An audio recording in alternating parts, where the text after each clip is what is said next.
حرام زراعی آمدنی، مسلمانوں پر لازم ہے کہ درج ذیل حرام زراعی آمدنی سے خود بچیں اور اہل خانہ کو بھی بچائیں۔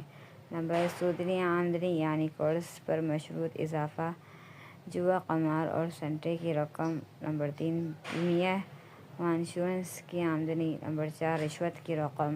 نمبر 5 دھوکہ دہی کے ذریعے یا چھین کر حاصل کی گئی رقم۔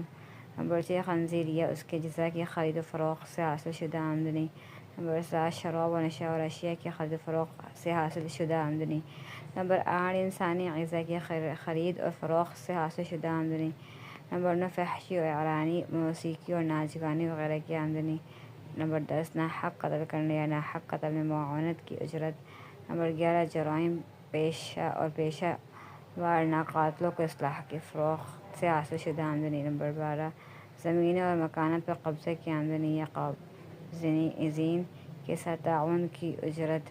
نمبر 13 ہر اس کام کی اجرت یا منافع ناجائز خلاف شرع۔ نمبر 14 خلاف شرع مالی معاملات کا منافع یعنی اصل ویلیو سے زیادہ جو رقم نفع کی شکل میں حاصل کی ہو۔ نمبر 15 کفار کے ساتھ ان امور میں تعاون کی اجرت جیسے دین اسلام یا مسلمان کا جانی مالی نقصان ہو۔ نمبر 16 سرکاری یا نجی رفاہی یا تعاونی اسکیموں سے ایسے لوگوں کا رقم وصول کرنا جو قواعد و ضوابط کے رو سے نہ قانونی طور پر اس کے مستحق ہو اور نہ شرعی طور پر